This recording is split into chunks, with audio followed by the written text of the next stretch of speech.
Hello guys, আশা করি সবাই ভালো আছেন। আবারও আপনাদের মাঝে একটি লাভ স্টোরি নিয়ে আসলাম। আজকের লাভ স্টোরিটা হলো মোবাইল ফোন কিনতে গিয়ে প্রেম। তো আপনারা তো বুঝতেই আছেন আজকে লাভ স্টোরিটা কী পরিমাণ সুন্দর হতে চলতেছে। তো হঠাৎ করে হাত থেকে ফোনটা পড়ে টাচ ডিসপ্লে দুটায় চলে যায়। তো যেহেতু অনেক দিন ফোনটা চালাইলাম, তো ফোনটা ভেঙে যাওয়ার কারণে একটু খারাপই লাগে। তো তারপরেও কিছু টাকা মিল করে একটা নতুন ফোন নেওয়ার জন্য শহরে চলে যাই। তো শহরে তো খুব কমই যাওয়া আসা হয় আমাদের, কারণ আমরা গ্রামের দিকে থাকতে স্বাচ্ছন্দ্য বোধ করি। তো শহরে যাওয়ার পর আমি দেখতে পারলাম প্রত্যেকটা মার্কেটেই মেয়ে দোকানদার।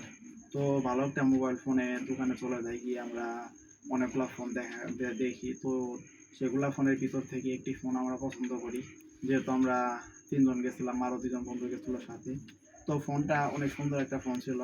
তো সেই যে বিক্রি করতেছে মালিক, তার সাথে কথা বলি আমরা। কথা বলার পর বুঝতে পারলাম ফোনটা ২ মাস নাকি ব্যবহার করেছে। তো অনেক ভালো হবে সেগুলাই বলতেছিল, বুঝাইতেছিল।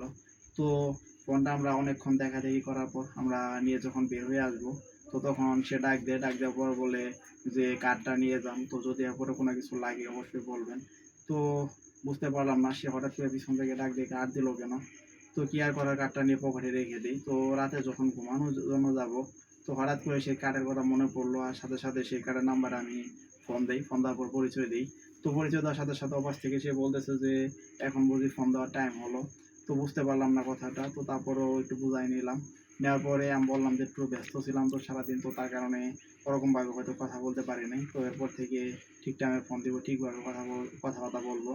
তো তার সাথে এরকমভাবেই মাঝে মাঝে কথাবার্তা হতো। তো এরকমভাবে কথাবার্তা হতে হতেই তার সাথে যে এত সুন্দর একটা সম্পর্ক হয়ে যাবে, এটি কল্পনাও করতে পারি নাই। তো আপনারা তখন পর্যন্ত যারা আমার লাভ স্টোরিটা শুনলেন, তারা অবশ্যই আমার চ্যানেলটি সাবস্ক্রাইব করবেন, শেয়ার করবেন।